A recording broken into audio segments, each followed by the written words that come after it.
It has been more than 16 years since a civilian working for the Navy was charged with passing secrets to Israel. Jonathan Pollard pled guilty to conspiracy to commit espionage and is serving a life sentence. At first, Israeli leaders claimed Pollard was part of a rogue operation, but later took responsibility for his work. Now, Fox News has learned some U.S. investigators believe that there are Israelis again very much engaged in spying in and on the U.S., who may have known things they didn't tell us before September 11th. Fox News correspondent Carl Cameron has details in the first of a four-part series. Since September 11th, more than 60 Israelis have been arrested or detained, either under the new Patriot anti-terrorism law or for immigration violations. A handful of active Israeli military were among those detained, according to investigators, who say some of the detainees also failed polygraph questions when asked about alleged surveillance activities against and in the United States. There is no indication that the Israelis were involved in the 9/11 attacks, but investigators suspect that the Israelis may have gathered intelligence about the attacks in advance and not shared it. A highly placed investigator said there are, quote, tie-ins, but when asked for details, he flatly refused to describe them, saying, quote, evidence linking these Israelis to 911 is classified. I cannot tell you about evidence that has been gathered. It's classified information. Fox News has learned that one group of Israelis, spotted in North Carolina recently, is suspected of keeping an apartment in California to spy on a group of Arabs who the United States is also investigating for links to terrorism. Numerous classified documents obtained by Fox News indicate that even prior to September 11th, as many as 140 other Israelis had been detained or arrested in a secretive and sprawling investigation into suspected espionage by Israelis in the United States. Investigators from numerous government agencies are part of a working group that's been compiling evidence since the mid-90s.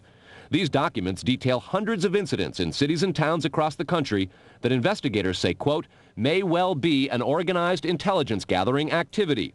The first part of the investigation focuses on Israelis who say they are art students from the University of Jerusalem and Bezalel Academy. They repeatedly made contact with U.S. government personnel, the report says, by saying they wanted to sell cheap art or handiwork. Documents say they, quote, targeted and penetrated military bases, the DEA, FBI, and dozens of other government facilities, and even secret offices and unlisted private homes of law enforcement and intelligence personnel. The majority of those questioned, quote, stated they served in military intelligence, electronic surveillance intercept, and/or explosive ordnance units. Another part of the investigation has resulted in the detention and arrests of dozens of Israelis at American Mall kiosks, where they've been selling toys called Puzzle Car and Zoomcopter. Investigators suspect a front. Shortly after the New York Times and Washington Post reported the Israeli detentions last month, the carts began vanishing. Zoomcopter's webpage says, we are aware of the situation caused by thousands of mall carts being closed at the last minute. This in no way reflects the quality of the toy or its saleability. The problem lies in the operator's business policies. Why would Israelis spy in and on the U.S.? A General Accounting Office investigation referred to Israel as Country A and said, quote, according to a U.S. intelligence agency, the government of Country A conducts the most aggressive espionage operation against the U.S. of any U.S. ally. A defense intelligence report said Israel has a voracious appetite for information and, quote, the Israelis are motivated by strong survival instincts which dictate every facet of their political and economic policies. It aggressively collects military and industrial technology, and the U.S. is a high priority target. The document concludes, quote, Israel possesses the resources and technical capability to achieve its collection objectives. A spokesman for the the Israeli embassy here in Washington issued a categorical denial, saying any suggestion that Israelis are spying in or on the U.S. is, quote, simply not true. There are other things to consider, and in the days ahead, we will take a look at the U.S. phone system and law enforcement's methods for wiretaps, and an investigation into the possibility that both have been compromised by our friends and allies overseas. Brett?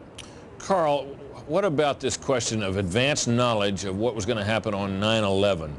How clear are investigators that some Israeli agents may have known something? Well, it's very explosive information, obviously, and there's a great deal of evidence that they say they have collected, none of it necessarily conclusive. It's more when they put it all together. A bigger question, they say, is how could they not have known? Almost a direct quote, Brett. This going to the fact that they were spying on some Arabs, right? Correct. All right, Carl, thanks very much.